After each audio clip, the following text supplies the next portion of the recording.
Factor is on tonight. No speculation, no spin, just the latest from the battlefield, both in Iraq and at home. We will talk with a former Iraqi POW about his brutal experience. We will tell you what happens when violent demonstrators are arrested. You might be surprised. And Newt Gingrich on the political fallout. Will the president hold his popularity as the casualties mount? Caution, you are about to enter a no-spin zone. The Factor begins in 90 seconds.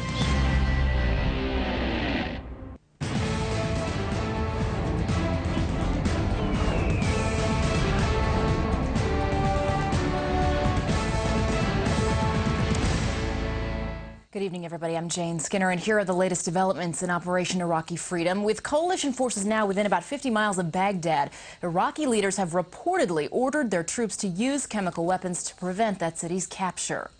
U.S. officials are confirming to Fox tonight that there is a growing worry that Iraqi Republican Guard units could start using chemical weapons on coalition troops. The reports are that the Iraqi leadership is said to have drawn a, quote, red line around the map of Baghdad, giving a specific geographic point. However, the Pentagon tonight is cautioning that those reports are really premature. We, of course, will keep you updated. Now, in the meantime, coalition air power is keeping the pressure on the Iraqi opposition. The Air Force says it has flown more than 1,500 sorties today. 800 of them were assaults, 200 against predetermined targets. The U.S. Air Force says 80% of the weapons it's used since the beginning of the campaign have been those precision-guided weapons. Many of today's air missions were aimed at degrading Republican Guard positions in and around Baghdad. And Central Command is confirming tonight that a coalition Apache helicopter has been shot down in Iraq and its 2 pilots have been taken prisoner. Several Arab TV networks have shown this video footage, which the Pentagon has confirmed is that of the 2 captured pilots. No details yet about their conditions. We'll have the latest headlines for you coming up in about a half hour.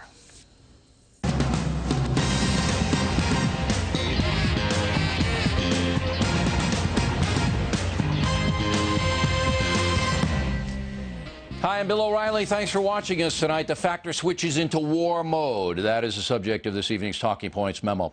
According to all the military experts, the war is going well. Saddam's days are indeed numbered. But if you watch too much TV news coverage, your perspective can get warped. That's because, by its very nature, the news business focuses on the negative. Thus, when anything bad happens to American and British troops, the coverage is intense and repetitive. Of course, we don't know the chaos that the Iraqi military is experiencing because we're not there to see it. Talking Points cautions everyone not to jump to conclusions about the military situation. As in Afghanistan, the end could come very quickly.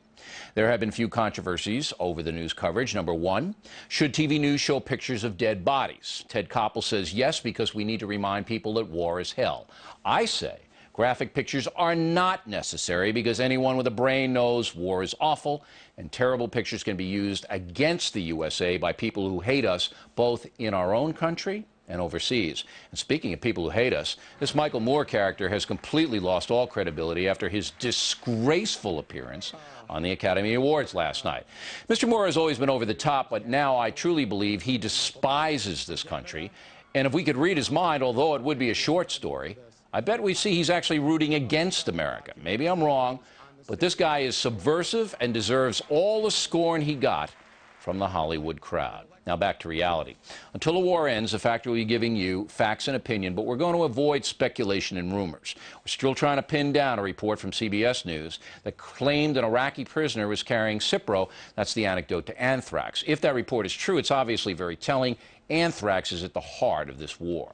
Finally, Talking Points freely admits rooting for America, Britain, and Australia in the war against Iraq. We are a news analysis program with a heavy dose of opinion, and my opinion is the world is a better place without Saddam Hussein. But that opinion will not shade our coverage, will not interfere with us bringing you the facts, but in the no-spin zone, we always want you to know our vantage point.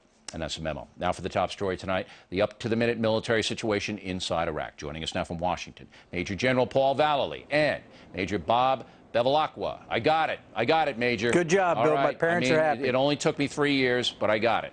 Also here in the studio, Colonel David Hunt, all our Fox News military analysts, all have been working very, very hard. All right, Colonel, we're going to start with you because you're here. The Army's 3rd Infantry Division is within 50 miles of Baghdad. You know, it really is funny when I see all the newspaper headlines, fierce resistance. You know, 5 days, we control 3/4 of the country, and we're in 50 miles of Baghdad. Now, they could go in anytime they wanted, correct? Yes, absolutely. And what is stopping them? We've decided to fight this war with humanity. We decided not to kill civilians, only take out military targets. It's very dangerous for our people to do it that way. So it's a political decision and a military. One is, I don't think we're going to go into Baghdad. We're not going to go house-to-house fighting with these guys. We've got special operations people, CIA people excited to go in there. We have to bomb first, get those divisions around the Hammurabi and the Republican Guards, seal it off, and let these special guys do their work inside. Right, but if they run inside Baghdad, Colonel, which I believe they will, I mean, they're taking a terrible pounding even as we speak. They're bombing Baghdad. Now, B-52s just took off from Britain, so you know they're going to bomb throughout the morning. It's morning over there now. I suspect they'll just run in there, hide in the mosques, hide in the hospitals, hide behind the civilians. You know, they're noted for doing that. So how are we going to get them out of there? Yeah. When they go into stuff like that, you won't see tanks blowing up mosques. You'll see special people going in to get this. Again, we're going after Hussein and his 40 thieves. We don't necessarily have to kill all his military. We could have done that a long time ago. Again, we're trying to say, look, with regime change, weapons of mass destruction, and leave so you something think intact. special ops can get them? Yeah, absolutely. You do? Yeah, I all do. Right, last question for you, and then we'll go back to General Vallely. I think they should have taken out the television, the Iraqi television tower. You know, I mean, why haven't they taken out the Iraqi television tower? Because, okay, the reason is because it's in a daycare center. It's in a place where even our smart bombs can't get out. It's in a hospital-like place inside a building. Is that right? Correct. So Iraqi TV is in with little children. Correct. Correct. And that's everyone knows you're right, but that's why they put it in there. We can't get at that with a cruise missile. All right. Now, General, the reason I say that is because, as you know, in the invasion of Germany during World War II, the German people thoroughly fed up with Hitler, if only because their country was rubble and most of them dead, still didn't rise up against him because they feared the SS, the Gestapo. Saddam Hussein has built his same government along the lines of the Nazis. And these people fear, all right, these secret police, these Republican Guards coming back. You knock out the television, you knock out these images of Saddam, I think it falls faster. Bill, I'll tell you, I'm surprised that we didn't find a way to take out that transmitter, that TV station. We do have different ways of doing that, so I'm very surprised. I would have made sure that was taken out. Yeah, because it's just pure propaganda. They're propping up Saddam Hussein may be dead. I mean, Tony Blair said today, there's a good chance that guy's dead. And they're just using videotape that was recorded before the war started and all of this stuff. Now, there were 57 edits, General. I don't know whether you know that. In the 30-minute broadcast today, 57 edits. For those of you watching at home, that means they took that tape. For some reason, they hit it, cut it 57 times. You don't do that on a live broadcast. Why? Why would you do it? Well, you know, that's a great question. I mean, they are good at propaganda, Bill, just like Hitler and Goebbels and that whole Nazi regime. And I told you many times, I think in the past, they hired a French PR firm to help them. Yeah. And they're good at it, and we're letting them do it to a degree. But we need to shut that communication down 100% if we can. And we can do that also by really blitzing on these divisions that are on the outside of Baghdad there. We've really got to blitz these, hit them hard, soften those targets up, so that when the forces get up there within the next 24 to 36 hours, they're on their knees. All right, but I believe, and I think most other military experts, General, believe, that Hammurabi, Medina, and Nebuchadnezzar, whatever the division's name are, they're going to melt back into town, and they're going to hide in the mosques, and they're going to do, because standing out there fighting the infantry, they're going to get slaughtered. They knew that. Sure so they are. The colonel believes that we can flush those guys out with special ops inside Baghdad. I'm not so sure. Hey, Bill, listen, we've had agents in Baghdad. That's how the decapitation strike came about, with agents on the ground who knew who was there, who was going to be in the bunker. And so if the agent network was set up properly, and I'm not sure the extent of it, we would know where those senior military officials are moving and where their brigades are and their divisions are.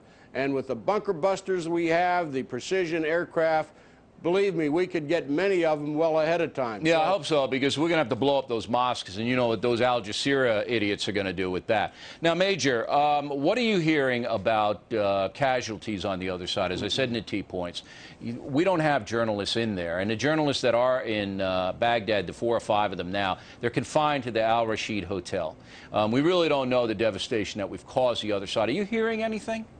No, Bill, actually I'm not, and I kind of wish we did have some coverage of that, because we're just getting a one-sided story. Right. And you bring up a very interesting point on the location of our media in the hotel there. And there was a great facade that was put on the other day with supposed pilots that had been shot down and were in the river, and the Iraqis, of course, are shooting their AKs into the river. And it just so happens to take place right in front of the only hotel that's got media in it. So it is all about spin. It is all about putting on a show, and I really wish we could get a better look on what's happening on the other side. Yeah, because it would take the pressure off Americans who are going like, ooh, what is it? Is it out of control over there? I mean, we have lost, by our count, by the time we went on the air at 8 p.m. Eastern Time, less than 50 killed. Less than 50 Allied troops killed. In the first Gulf War, there were about 300 killed, half in combat, half in other related incidents. Now, less than 50 killed, and you, Major, control 3/4 of the country and are 50 miles outside of Baghdad. I call that a pretty good record right now. It is, Bill, but I would be careful about using a term of we control 3/4 of the country, because I'll tell you, I was a little surprised. I was a little taken back when I saw the level of resistance that was happening in some of the areas that we've already passed through, and the fact that they're able to ambush and capture and subsequently torture Americans. All right, but you know what they're doing. They're faking surrenders, and they're doing all this other stuff. The problem is, Bill, and this kind of happened to us in Haiti. We had a town of 250,000. The military, the FRAP, the attachés, took off their uniforms and went into civilian clothes. Yeah, and the only way you smoke those guys out is by either getting informants and paying them off, or you get them to make the first move against you. If they get 2 pilots, that's page 1 story. Oh, absolutely. Everybody's going wild. The cables are going nuts. All News Radio are telling you 36 hours they got 2 pilots. We could have killed 20,000 of those people. We don't know anything. The proof is, Major, we are 50 miles outside of Saddam's bunker in 5 days.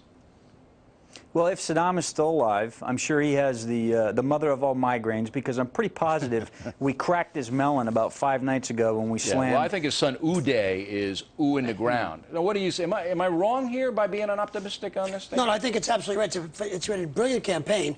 There's some disagreement within the military about the size of the force we should have had. We did have to make compensations for Turkey. But this is a magnificent force. The Air Force has done, and the Navy, 5 aircraft carriers, Marine, British commandos.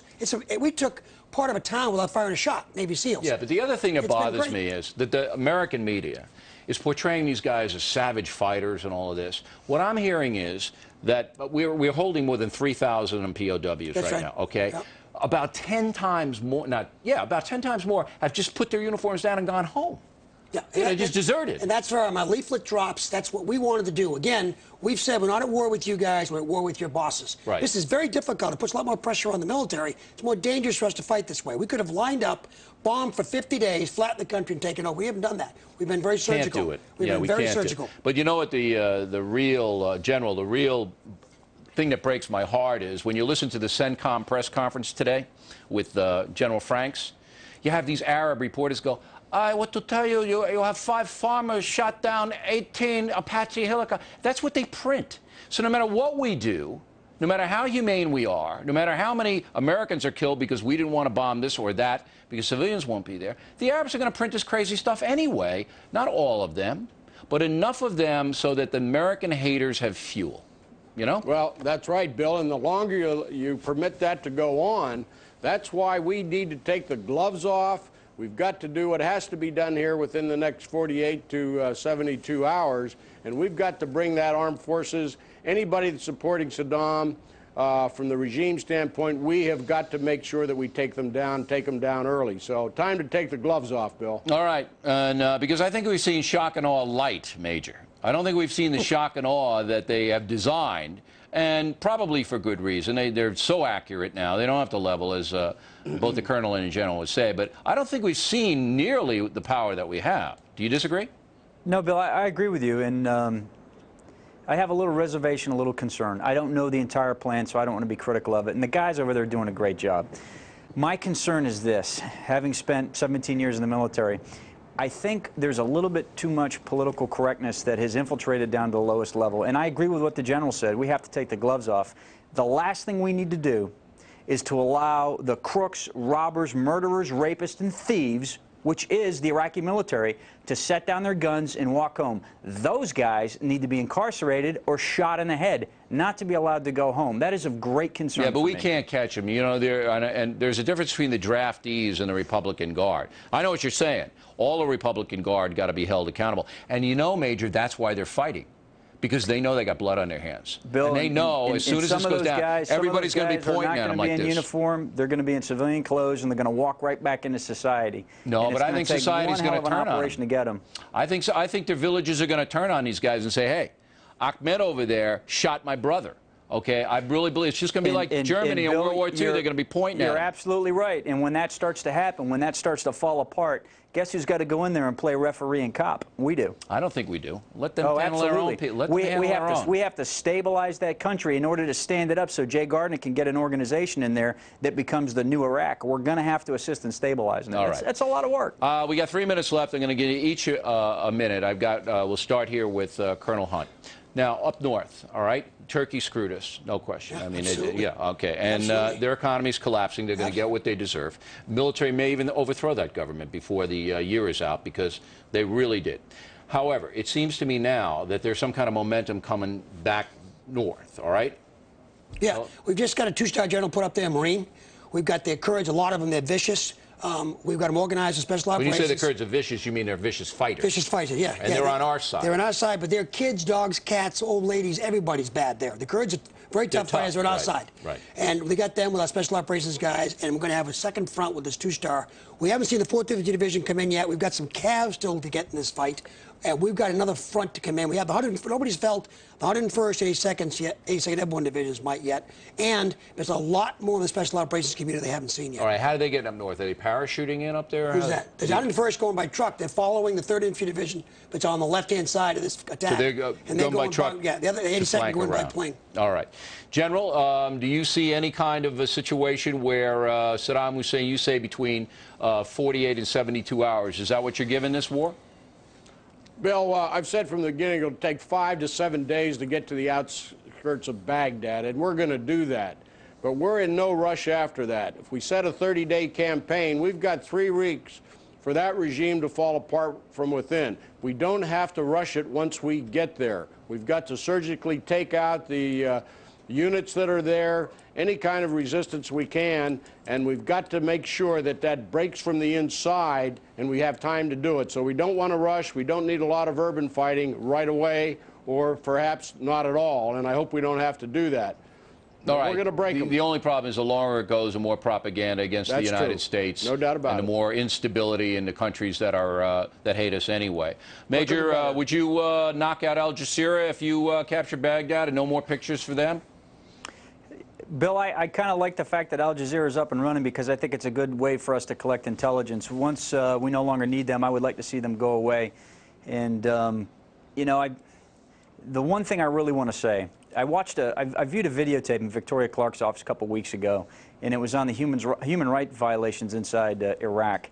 And that really, for me, cemented this whole issue that we needed to be over there. And I really appreciate the fact that American servicemen and women are risking their lives right now so that we can free other people. Yeah, wait till they see all that stuff, Major. And that's what this is all about. Yeah, wait till this is all over and they see all that Incredible. stuff. But, you know, no matter what you show them, they're going to say it didn't happen. They're going to deny it. You know how it goes, guys. Appreciate it very much. Very interesting conversation, gentlemen. Next on the rundown, we'll talk with an American captured by Iraq during the first Gulf War. And then, what happens to the violent demonstrators after they're arrested? We're tracking it for you. And we hope you stay tuned. Are being held by prisoners, I should say, by Iraqi forces. Joining us now from Milwaukee, Wisconsin, is retired Marine Corps Major Joe Small, who was captured by Iraq during the first Gulf War. Major, I guess seeing these POWs now must bring back horrifying memories for you. What happened to you? They do bring back memories, Bill. What happened to me on the second day of the ground offensive in Desert Storm, my aircraft was hit by a surface-to-air missile, and I was forced to eject over Iraqi territory in central Kuwait. Immediately upon hitting the ground, I was met by about a dozen Iraqi infantry. They had me right away, and I was taken away eventually to Kuwait City, then up to Basra, during the night of that first night, and then drove all day into Baghdad all day the second night and arrived there in the evening. Along the way, there were interrogations. I was tied up, blindfolded the whole time. There were beatings, whippings, threats of execution along the way for not cooperating. So it was a difficult time. All right, now once I was... Go ahead. I was going to say, once I was thrown into the prison system the evening of the second day of captivity, the prison that I was in actually was in the middle of what I would consider a bombing target. There were Allied raids hitting us nearby for the next 2 nights. Now, when they were interrogating you, what could you possibly tell them? You were just a pilot on a mission. I mean, what did they want to know? They were interested in mission information, aircraft information, and of course I fought hard to resist giving them that sort of information. Unfortunately, my flight map survived the ejection and was presented in front of me at one point during that first interrogation in Kuwait City. All right, so they wanted to know who you were going to bomb and why you were going to bomb there, I guess. I don't know what difference that would have made at that point. Was the guy interrogating you spoke English well, or, I mean, was it one person? Well, the beatings were actually administered by several people. I have no idea how many. I was tied up, kind of hog-tied and blindfolded during all of that. At one point, again, when they presented my flight map in front of me, they removed the blindfold. They asked about some markings that were on the map, and of course, that was information I would not give to them. Couldn't you make it up? I've always, you know, I always in my mind, I'm trying to think, and couldn't you say, hey, look, that was. We were going for the Red Dog Blitz, you know, and just make something up, or they have no idea what you're talking about? Actually, I did make up kind of a story, something that I had learned from previous training and reading about previous prisoner experience over the years. And I was able to make up a story that was simple enough and believable enough to where I could remember it under stress. Did the beating stop when you made the story up? At some point, they did. As soon as I would say no again, then the beatings would start up. Right. Sure. This, of course, is all violations of the Geneva Convention, as were the pictures that we saw today of the, and you know, we have Newt Gingrich coming up a couple of minutes, and he says the executions there are, we don't know that they're executions, but they certainly look like they are, with bullet wounds to the head. You must have thought at a couple of moments that you were through. Actually, for the whole 9 days of my captivity, I thought that the end could come very quickly, either by their hands or, again, being placed in nearby an Allied bombing target.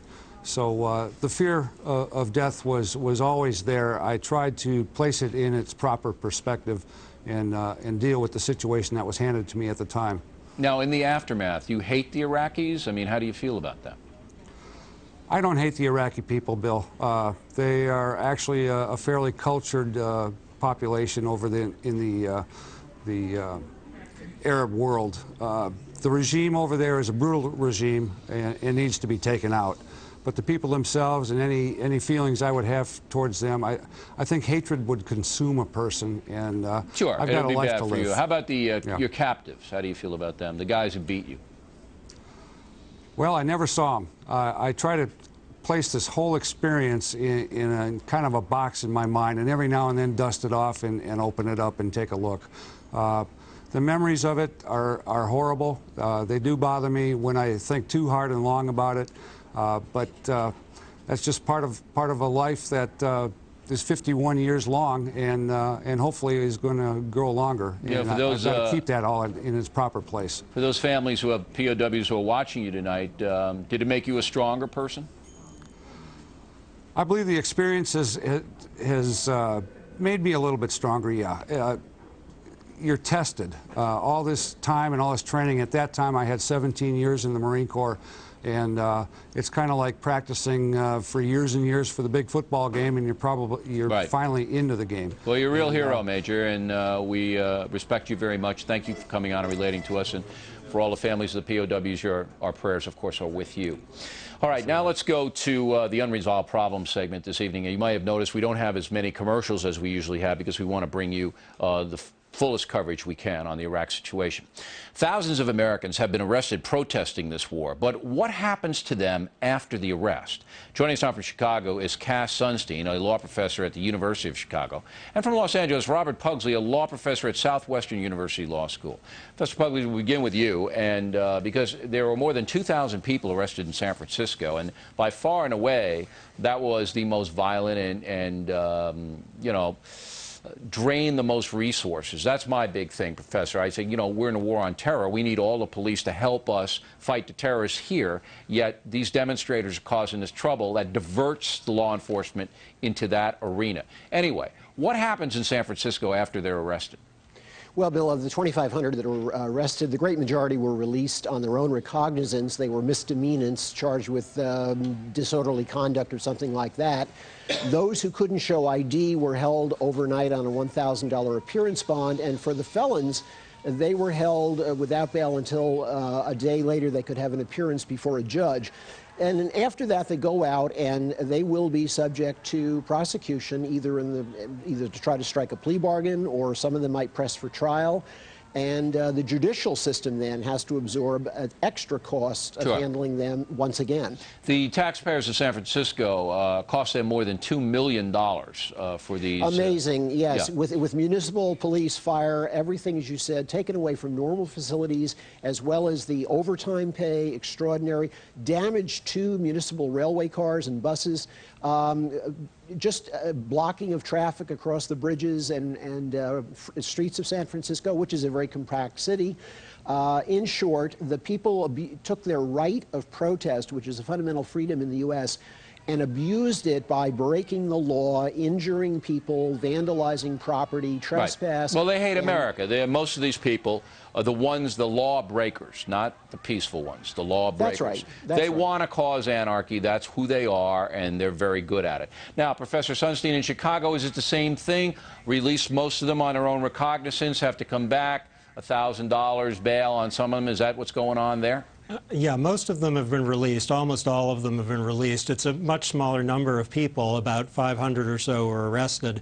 And all the women actually weren't charged at all. It's only the men who were charged. Is that right? That's not, wait a minute, hold it. Does National Organization for Women know that? We want equality in our prosecution. There is an equality problem there, but you know, Chicago's a pretty good city, and it has at least a recent tradition of really respecting dissent. So I'd be surprised if the mayor comes down hard on these people. What about the people who cause property damage and people who hurt the police? In both San Francisco and Chicago, dozens of police officers were injured.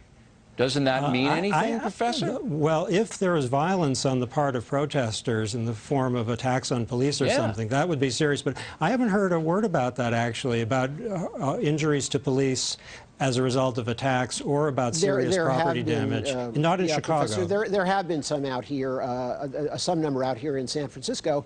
And beyond that, as far as the property damage, there is provided for in the California State Penal Code restitution fines that can be imposed as part of the criminal sentence. Right. That's quite apart from any civil suits. But you know the San Francisco courts, Professor. Oh. I mean, come on. You know, they're giving heroin addicts $400 a month to buy their drugs out in San Francisco. If I can say, there's a relationship between the previous segment, which was about the brutality of the Iraqi regime, and about what we're fighting for, which is freedom. Yeah, but there's a difference. If the taxpayers are spending a little bit of money to protect freedom in the United States, you know, I'll get to you in a minute, Professor. You're wrong there, but I want to just wrap this up with Professor Pugsley.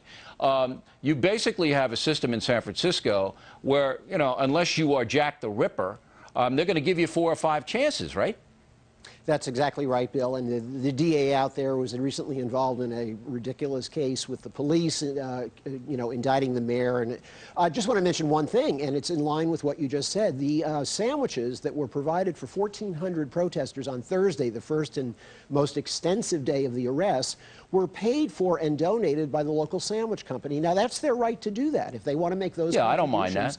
I don't mind that. But, you know, look, if these people want to go out in the Presidio and sit there on the grass and have their peace demonstration and get sandwiches by Ben and Jerry or whoever. No, I mean the sandwiches they consumed in jail while they were incarcerated. Good. Well, that's good. Ben and incarcerated. But look, I want to get to Professor Sunstein. Now, listen, Professor, here's the deal. Nobody wants to stop honest dissent. Fine. You want to demonstrate Just don't put the rest of the public in danger, Professor. We here in New York City, all right, lost 3,000 people on 9/11. We got terrorist alerts all over the place, and you have them in Chicago, too, all right? We need every cop, every law enforcement person, transit or otherwise, to be looking for terrorists, to be protecting us, all right? We don't need them dragging people off the street who are breaking the law, Professor, and there's no justification for that in a time of terror. None. There are a couple of different points you make. If protesters are acting violently or endangering police or other citizens, that's a real problem. It needs to stop. But what I don't agree with is the idea that the use of taxpayer money to protect freedom of expression is a waste of resources.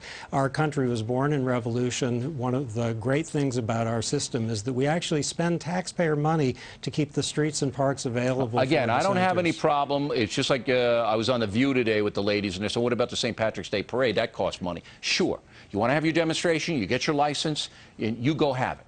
But this was demonstrators who were arrested, Professor, who broke the law. These are bad Americans in a time of terror and in a time when people are losing their lives in Iraq. These are bad Americans. I'll give you the last word. We have to distinguish. Some of the Americans who were protesting, most of them in Chicago at least, were good Americans. I don't know the ones. We're just talking around the ones that broke the law. They're bad Americans. That broke the law, that's right. And in a free country, we don't throw the full force of the law against people, even if we think they're bad. Well, you're lucky I'm not the prosecutor, boy. Thanks, gentlemen. We appreciate it very much. Plenty more ahead as the Factor moves along this evening. Newt Gingrich will be here. Talk about the political fallout over the war in Iraq. Is Tom Daschle through as a political force? Talk to Lanny Davis about that as the Factor continues from coast to coast, and we hope you stay tuned.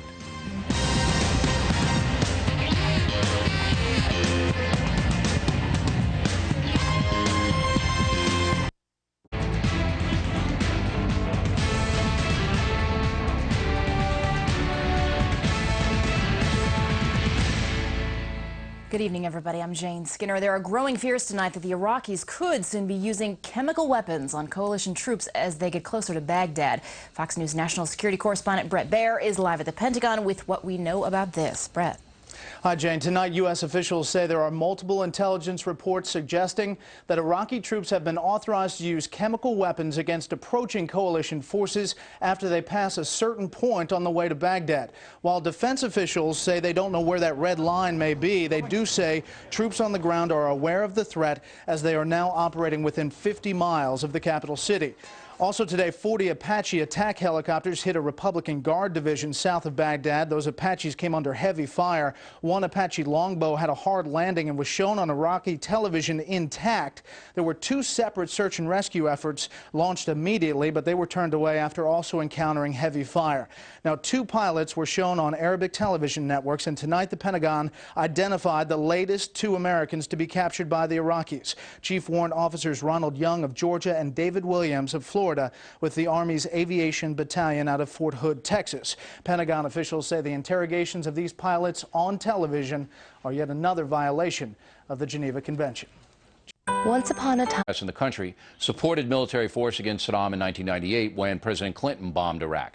Daschle said, quote, "We fully support the president's decision today to undertake military action with our allies against Iraq. Saddam Hussein's defiance of the UN Security Council resolutions and UN weapons inspections is a clear violation of the international community's determination to ensure that Iraq is no longer poses a threat to the region." But Mr. Daschle was harshly critical of President Bush before the war started. And I'm saddened that this president failed so miserably at diplomacy that we're now forced to war.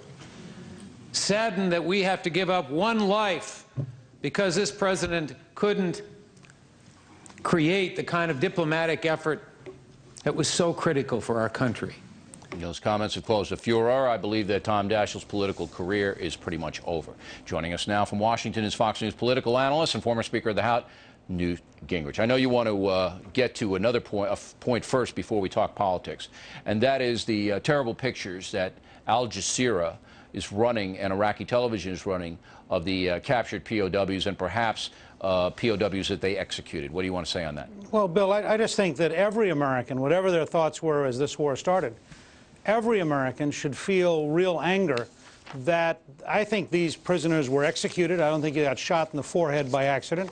And I think it's clearly a violation of the international rules of war. It's a war crime to be exploiting the prisoners. You just interviewed a former POW in Iraq who indicated that his treatment was certainly a violation of international law. And I just believe that every American should come shoulder to shoulder in affirming that this is an outlaw regime, this is a brutal regime, this is a regime which has been killing Americans at point-blank range, and that we should have a determination both to liberate the country and then to track down people like the man who's on that videotape and make sure that they are treated as war criminals and that they are punished accordingly. Well, you got 70% of the country who believes the way that you do, Mr. Speaker, but you got 30% of the country that are going to say, hey, we brought it upon ourselves, we shouldn't be there in the first place.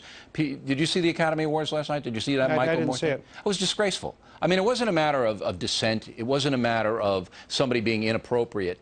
It was disgraceful. It was a person basically hating his country. And you know that maybe 10%, 12% of the American population hates the country. So no matter how many bullet holes you show of U.S. servicemen, those people are never going to come around to your side. Look, there are some people who would appease Saddam at any cost, no matter how many people he killed, no matter how often he used chemical weapons against his own people. There are other people who would blame President Bush for what President Chirac of France did. Let's be very clear. To whatever degree diplomacy failed in the last 4 months, it is because the French government set out deliberately to undermine the British, American, Spanish effort to isolate Saddam. So let's be very clear where the blame is here. Oh, yeah, we know that, and that's why we call for the boycott of French goods. What did you make of President Bush calling Putin today and saying, hey, you better stop selling the night scopes and the anti-tank weapons? You know, it's kind of ridiculous for him to say that because nobody can get anything into Iraq now. I mean, you can't sell them anything if they're through. But you know, just the fact that Russian companies through the Ukraine, which is their facilitator, were putting these things in the back door when they knew there could be a conflict. I mean, these aren't our friends. Russia's not our friend. Look, I was told earlier today that this was in part another example of the State Department bureaucracy's failure, that we have for a year been trying to communicate with the Russians about this and could never get up the nerve to be very direct about it. But I draw a real distinction. The Russians aren't necessarily our friends, but they didn't go out of their way to hurt us. President Chirac went out of his way to undermine the British-American efforts. He went out of his way to use France's veto in the UN. And I think if Chirac had stayed with us, that both Russia and China would have stayed with us also. I absolutely agree. I mean, Chirac's a villain, there's no question. He's going to pay an enormous price, as millions of Americans will not buy French goods and will not travel there. And that economy will, as the Turks, the same thing, will collapse. You wait and see. Now, let's get to politics. New poll today, Washington Post, 68% approval rating of the president, 70% approve the war effort. And I believe that Tom Daschle, because of his inconsistency here, is in the Trent Lott category now. I see the Democrats moving away from him. I don't think he has a constituency among the American people anymore. I think he's through. Am I wrong? Well, I think the Democrats are deeply split. I think that the Kennedy wing of the Democratic Party, what you might call the pro-French wing of the Democratic Party, would appease Saddam, would do virtually anything. They probably are very proud of Senator Daschle's statements, even if they are contradictory to what he said back in 1996 and again in 1998. I think there's another wing of the Democratic Party that is much more realistic and that recognizes that Saddam really is evil and that what President Bush is doing is necessary. But it all hinges on the folks. You know that. You know that better than anybody. Well, it's the folks that give politicians power and the folks that take it away. And the folks now have heard Daschle in '98 say what he said, and they hear him now. And he hasn't explained it. He's hiding under the desk. And all of the powerful Democrats, Lieberman, Kerry, Edwards, the big three running for president, they don't want anything to do with him. Well, I think it'll be interesting to watch, though. If you watch Kerry's comments the night that the war began were in California that we need a regime change in Washington and a direct takeoff on George W. Bush. So I think that it all depends on the politics inside the Democratic Party. You don't think Daschle's damaged? You don't think he's damaged? Bill, of course he's damaged some, but you need to recognize that, remember that you said it's 70-30 or whatever? Yeah. Well, that 30% is largely in the Democratic Party. So inside his own party, he may actually have a majority I don't think who so. agree with his current position. No, you may well be right. 50% of Democrats support the war, okay? And you got a guy now that basically in his own state, if he ran tomorrow in his own state, I tell you he loses, Mr. Speaker. I think he's done. You know, and Trent Lott in his own state probably held the power. But he lost it with his peers. And I think that Daschle is through. I really do. I'll give you the last word. Well, I just think the most important thing is to recognize The next few days are going to be very difficult. We are going to take casualties, and Americans need to stand firmly side by side with their troops, not with the president, with their young men and women in uniform, in order to make sure we can get through this period and defeat Saddam Hussein. All right, Mr. Speaker, as always, thank you very much. In a moment, can President Bush maintain his 70% approval rating if, as the Speaker indicated, casualties are going to mount? We will explore that and the split, deep split in the Democratic Party with Lanny Davis in a moment.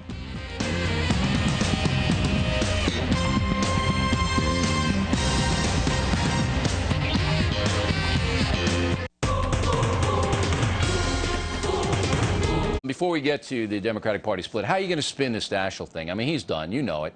Admit it. Admit it. Intellectual consistency would require me to say that I believe that Senator Daschle's comments were not correct in the way he expressed himself. I don't think it should be that President Bush should be blamed for failure of diplomacy leading to the war. I think President Chirac and the United Nations that wasn't ready to support its own resolutions should be blamed. God, you sound like Newt Gingrich. I can't believe it. But look, having said that, I didn't hear Bill O'Reilly tonight or several years ago condemn Tom DeLay when, while pilots were in the air, American pilots dropping bombs, stopping genocide in Kosovo, he was on the floor of the House criticizing President Clinton. Why wouldn't you, with intellectual consistency, say that was just as wrong then as criticizing Well, no, today? two reasons. Number one, because I did say it back then. I don't know whether you remember, but I did support. Good for you. I did support the action in the Balkans, and no, I was criticizing Mr. Mr. Let me just tell you, I did support the action. I took a lot of flack from the right.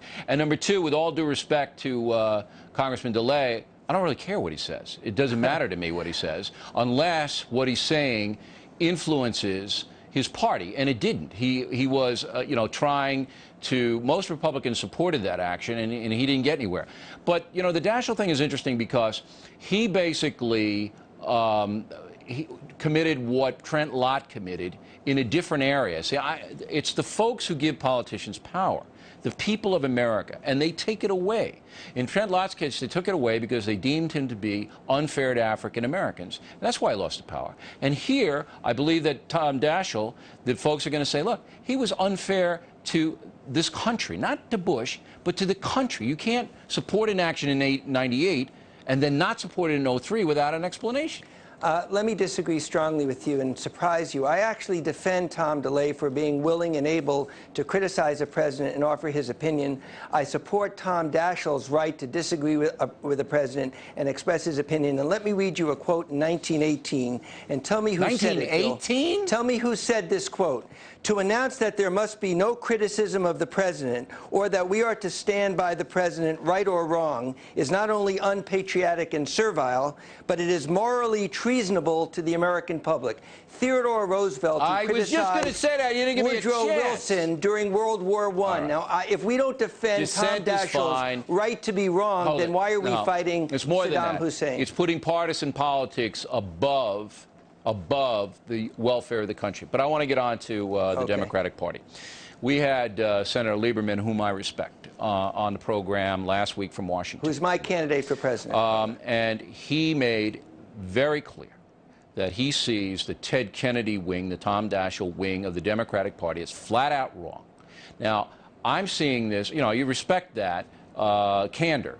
But if you are a Democrat, you got to say, whoa, I mean, we got a big fissure here. And come 2 years from now, this is gonna impact us in the presidential race.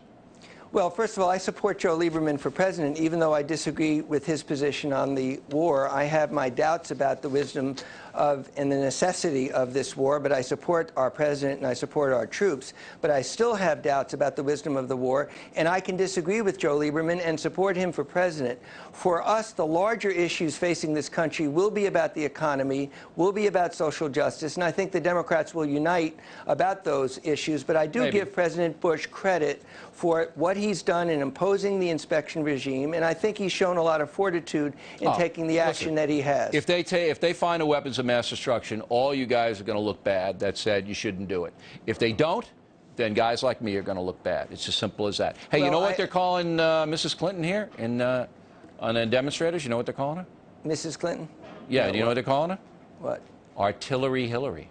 Well, Artillery Hillary. So the left wing of the Democratic Party, they're not booking this. Why don't we call Senator Clinton one of the most effective United States senators who I expect someday will be a leader of the country. Why don't we call her that? That's a better way of calling her. Because it wouldn't be true. I mean, she's a panderer, you know that, and she'll never be president of the United States. Someday you're going to vote for her for president, Bill, and surprise everyone watching this program. Okay, and then someday I'll be Saddam Hussein's brother. All right, that's when that'll happen. And I have nothing against Mrs. Clinton, but I don't want her coming to my house and taking my furniture, which is exactly what she'll do if she gets elected. Let me just use that as last maybe word. a final last word. Senator Clinton, President Clinton, did try their best to support taking out Saddam Hussein in the late 90s through an inspection regime. I give President Bush credit for getting those inspectors back on the ground, and I think that he deserves a lot of credit for the way he's conducted himself.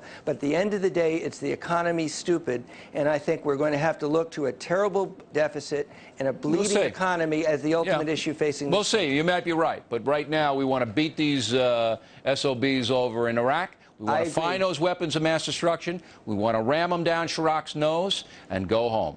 Lanny, thanks very much. We appreciate it. As always, a pleasure. Next, we'll wrap things up with the most ridiculous item of the day. Some of your men.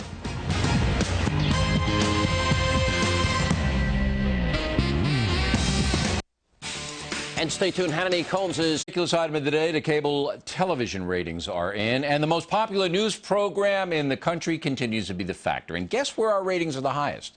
Jacksonville, Florida. Thank you very much. Go Jags. Our ratings are the lowest in San Francisco, but not for the reason you might think. San Francisco is the only downtown area in the United States that refuses to carry the Fox News channel. Gee, I wonder why. Isn't it funny that some of the most progressive people in the country are not progressive at all when it comes to freedom of speech? Could be ridiculous. Finally, tonight, the mail. The mailman has a hernia. There's so much of it. Roger Gagnon. Corona, California. O'Reilly, I've never seen a news person so against the country as you are against France. Grow up and long live the USA and France. Kim Ransire, Chico, California. Bill, thank you for challenging Jane Hall about her questions concerning the cost of the war. It's funny that the left only questions expenditures when it comes to defense. Rita McClure, Wapakoneta. Got it. Ohio. My view on the news media reporting on the Iraq situation is that they analyze until they paralyze. Good line, Rita.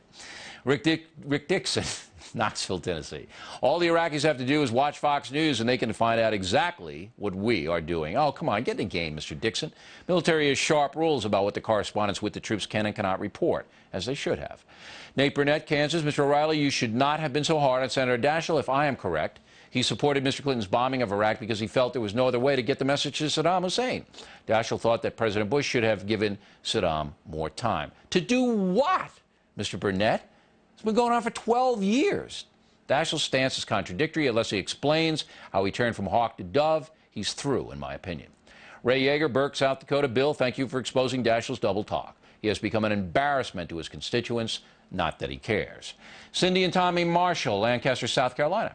We keep hearing that President Bush failed at diplomacy. Who in their right mind believes diplomacy would have ever worked with Saddam? It was diplomacy with our so-called allies that failed. And you're right, Saddam would never respond to words. Robert Wright, Lowell, Arkansas. O'Reilly, your statement that if you were a prosecutor, you would make life difficult for peace protesters sounds just like what Saddam might do. Well, he'd hang them. But, Mr. Wright, you heard what you wanted to hear. I said if the protesters broke the law, I would make their lives difficult. Big difference. Ralph Campbell, Murrieta, California. I have a question for you, O'Reilly. Do the Joseph Abboud suits make the man, or do you make the suits? Abboud definitely props me up, Mr. Campbell. I'm jelly underneath this jacket. Josh Warren, Manitou Springs, Colorado. Wild Bill. I was reading the No Spin Zone in the park the other day, and a lady approached me and asked if I watched you.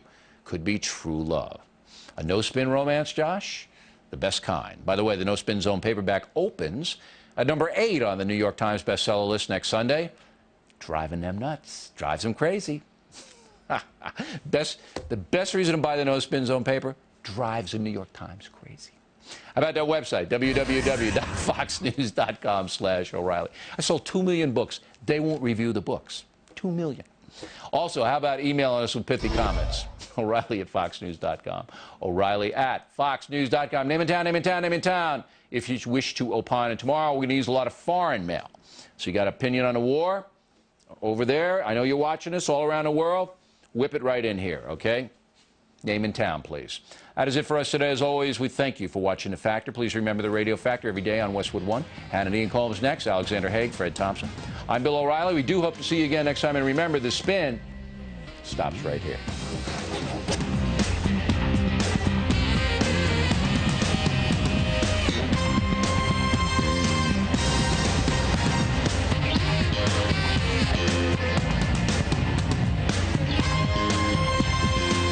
Welcome to a special edition of Hannity and Colmes.